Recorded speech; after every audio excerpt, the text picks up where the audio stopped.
Pendidikan Iya, itu iya, iya. substansinya di sana, di anak usia-usia itu. Itu yang menjadi dasar kita buat sekolah pemimpin sejak TK, SD, dan seterusnya. Masya Allah, luar biasa. Ternyata apa namanya, cikal bakal lahirnya nama MI Pemimpin memang sudah ada contoh yang kemudian digambarkan oleh Islam, atau dalam ini adalah Nabi besar Muhammad SAW, dan itu terlahir dari para ulama-ulama. Sudah dari kecil mereka dididik seperti itu. Nah Ustadz, konteks kita hari ini Ustadz, orang bilang zaman banyak ada AI-nya, banyak yang kemudian dengan teknologinya. Iya. Apakah kemudian tantangan itu, apakah kemudian berpengaruh dengan sekolah yang hari ini dibangun oleh Ustadz dan teman-teman Ustadz? Siap.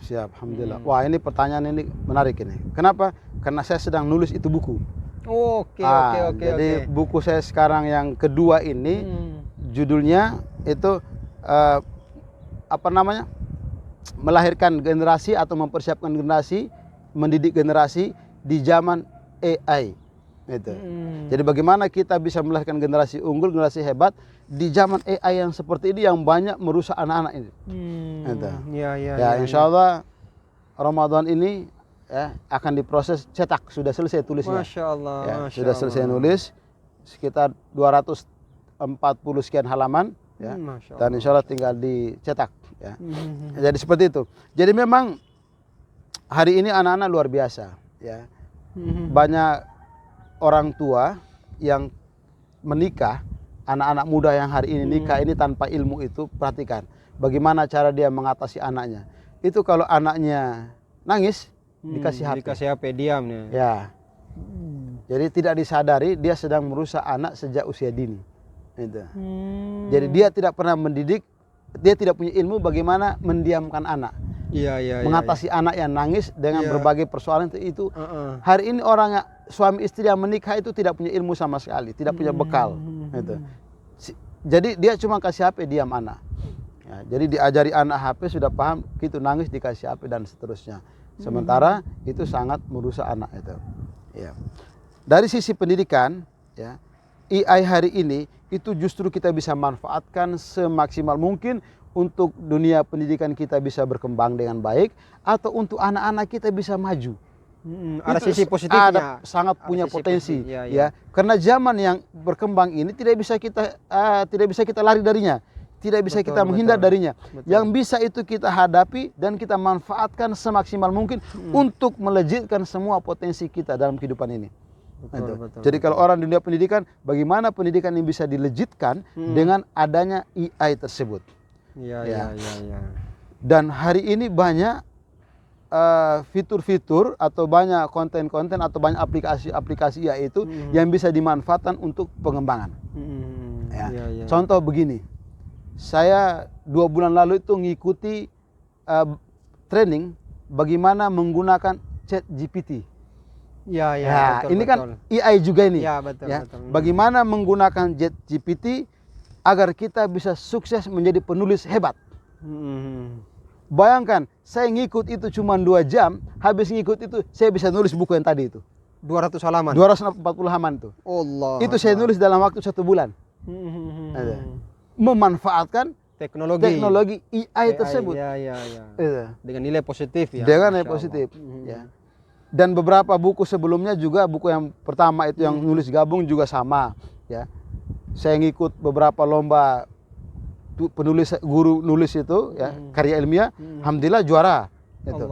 Dengan memanfaatkan itu. Jadi AI ini kalau kita seriusi, kita pelajari itu bisa. Ya. Jadi saya kemarin belajar itu sama seorang profesor itu, dia itu produktif 1 bulan itu bisa 5-10 buku dikeluarkan dengan memanfaatkan konten atau aplikasi AI yang ada ini. Gitu. Dan hebatnya itu bisa bebas dari plagiat. Karena ada strategi dan ada metode menggunakannya, bukan asal caplok copy paste, bukan.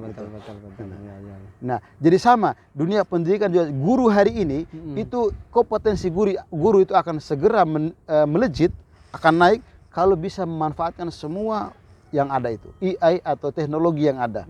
Siswa juga kalau guru mampu mengkondisikan atau memanage siswa untuk memanfaatkan itu dengan baik, maka itu bisa. Maka kemudian di sekolah kita ini juga, Abang, itu kita siapkan media-media seperti itu, ya, itu media-media pembelajaran teknologi kita siapkan, ya, seperti internet kita siapkan karena itu basicnya. Kemudian pembelajaran menggunakan TV Monitor, pembelajaran itu, TV besar itu juga kita siapkan, ya, dan juga beberapa perangkat lain, ya, itu kita manfaatkan untuk apa? Menyesuaikan dengan teknologi yang ada, ya. Sehingga itu gurunya bisa akan mengatur pemanfaatan pembelajaran itu. Kenapa? Karena pembelajaran media ini kan ada sisi psikologi anak yang mendukung itu, ya. Jadi anak-anak yang memiliki karakter audiovisual itu bisa lebih cepat menangkap. Betul. Itu. Kan ada audiovisual, ada kinestetik, dan satu lagi ada apa lagi itu? Ada 3 itu, ya. Nah itu masing-masing. Jadi berbagai perangkat media ini bisa kita manfaatkan untuk mengakselerasi hasil pendidikan kita, ya, meningkatkan kualitas pendidikan kita. Itu sangat bermanfaat justru, ya. Tinggal saja kita mampu dengan keilmuan kita mengelola itu saja, ya. Lagi-lagi kembali ilmu. Kalau punya ilmu mengatasi itu, kalau tidak maka barang-barang itu akan merusak kita. Betul, Masya Allah. Jadi seperti itu. Iya. Menarik ini apanya Kotombo omong di pagi hari ini dengan pengalaman dan sharing buat teman-teman semua. Nah Ustadz, sebelum kita tutup Ustadz, mungkin pengalaman Ustadz yang sudah Ustadz berikan di MI Pemimpin ini mungkin bisa sharing kepada teman-teman di luar sana yang mungkin berkaitan juga dengan dunia pendidikan. Bagaimana sih kemudian membangun teamwork yang kokoh, yang kuat,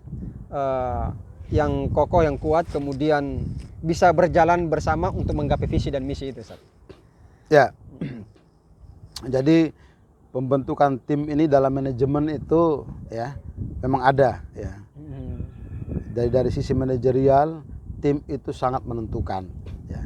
Saya melakukan selain literasi, saya juga melakukan perbandingan atau studi banding, ya, atau istilah lebih studi tiru. Ya. Oh, studi tiru, ya. Studi tiru yang lebih pas. Bukan tur ya, tapi tiru. Bukan ya. Tiru. Tadi tiru. Iya, betul. Tadi tiru karena kita pergi melihat dan kita akan meniru itu. Ya, duplikat di sini. Ya. Kalau kita banding nanti hanya banding-bandingkan saja. Karena ada lagunya jangan dibandingkan itu. Iya. Gitu. Oh, jadi dibanding-bandingkan gitu. Iya. Jadi tidak seperti bandingkan tapi ditiru. Ditiru, ya. Nah, itu ternyata beberapa sekolah maju, ya, di Surabaya, di Malang, ya, di Balikpapan yang kita pergi itu ternyata tim manajemen itu kuat. Itu. Jadi tim leadernya itu kuat, istilahnya tim leader. Jadi tim leader itu terdiri dari kepala sekolah, wakil-wakil kepala sekolah, atau mungkin juga ada beberapa guru senior. Di lembaga itu yang akan menjadi tim leader untuk mulai mengonsep,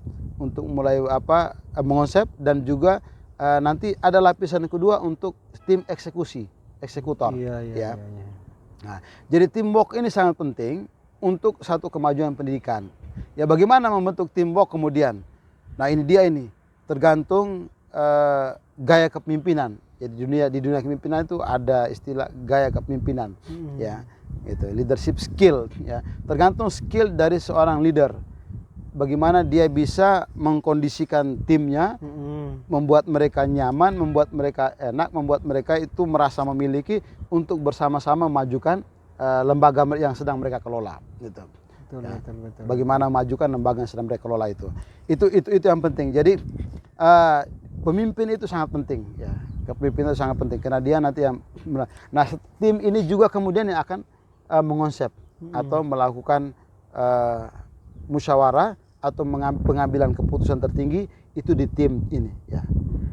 Ternyata itu. Jadi teamwork itu pentingnya di situ. Bagaimana membentuk teamwork? Ya tadi tergantung leadernya, ya. Jadi sekali lagi tergantung leader. Dan yang kedua, leader atau teamwork ini sebenarnya kalau dia mau solid itu ada beberapa aspek, ya. Jadi sukses ini bukan hanya aspek manajerial atau aspek duniawi lah katakan. Ya. Maka yang sedang kita bangun ini, sukses tim ini adalah timnya pertama seperti tujuan pendidikan tadi, spiritualnya harus bagus. Gitu. Betul. Jadi spiritualnya harus bagus, niatnya harus bagus, ya kan, ibadahnya harus bagus, gitu kan, gitu. Ini akhlaknya harus bagus. Tim itu di situ dulu, gitu. Mulai dari leadernya sama timnya, itu pertama. Karena ini nanti akan mencerminkan, akan memberikan pancaran cahaya kepada guru-guru. Nah, setelah tim ini dibentuk, diperkuat itu, ya, selain spiritualnya, keilmuannya, ya, keilmuan dari sisi manajerialnya, pengelolaan pendidikan karena mereka di manajemen, maka ilmu manajemen kita berikan, ya, ilmu komunikasinya kita berikan, ilmu mengatasi masalah itu apa istilahnya, ya, problem solvingnya, ya, manajemen konfliknya, ini kita sama-sama pelajari. Jadi saya lebih pada kami sama-sama belajar, ya. Dan metode pembelajaran biasanya teman-teman kita minta untuk membuat materi-materi itu dan mempresentasikan, membimbing kita dalam tim. Jadi dengan dia belajar, dengan dia buat materi, dengan dia menyampaikan, itu kan akan dia nangkap sendiri, akan masuk dalam ilmunya gitu, menjadi ilmunya. Nah, jadi kalau 5 orang tim masing-masing nanti kita bagi menyiapkan makalahnya, mempresentasikannya dan kita diskusi sama. Nah, itu proses pembelajaran, ya, untuk mempersiapkan tim menjadi tim yang lebih bagus gitu, ya. Dan juga banyak hal tentunya yang harus kita lakukan untuk membuat tim itu solid gitu. Tapi yang penting memang kekuatan ruhnya. Betul. Kekuatan ruhiyah itu, spiritual itu paling utama. Karena kalau kita sukses, kalau itu tidak kuat biasanya goyah. Nanti ada problem itu langsung berantakan itu biasanya. Tidak kuat dari sisi itu. Siap. Wallahualam. Masya Allah. Ya, semakin menarik, tidak terasa sudah hampir setengah jam Ustadz kita omong, ya. Mungkin terakhir Ustadz, perlu kami minta dan mungkin teman-teman semua minta juga mungkin motivasi atau bahkan spirit kepada kita semua, jangan goyah dengan persoalan yang sederhana, tapi persoalan itu bisa menjadikan kita untuk batu loncatan kepada visi yang lebih besar, termasuk dalam dunia pendidikan, nanti goalnya kepada generasi Qur'ani. Mungkin terakhir motivasi dan spiritnya Ustaz. Ya, baik. Teman-teman yang dirahmati Allah Subhanahu wa taala, kita hidup di dunia ini di bidang apa saja kehidupan kita atau aktivitas kita, ya, pasti tetap ada halangan, ada ujian, ada cobaan, ada problem yang akan kita hadapi, ya. Karena Allah akan menghadapkan semua persoalan itu, kendala itu dalam kehidupan kita untuk sesungguhnya melihat, ya, menguji, ya, kita. Sama dengan kita sekolah, untuk Anda naik kelas itu perlu lewati ujian dulu, ujian demi ujian, ya, ujian kenaikan kelas, ujian kelulusan, semua itu pasti ada. Kita ikut tes, mau jadi pegawai negeri juga harus dites dulu, ya, jadi bukan kujuk-kujuk langsung diangkat jadi pegawai negeri. Itu ada masalah itu nanti kalau begitu, itu namanya kolusi. Nah, betul, jadi harus ikut tes. Nah, maka menyikapi kehidupan aktivitas kita yang akan dihadapkan ujian atau segala macam, itu kita perlu tenang, ya, perlu santai, karena tadi poin pentingnya, prinsipnya itu segala sesuatu yang dihadirkan Allah kepada kita itu adalah batu loncatan untuk kita sukses. Karena inna ma'al usri yusra. Setelah kesulitan, setelah masalah, setelah problem, itu pasti ada sesuatu yang sukses di setelah itu, kemudahan atau kesuksesan.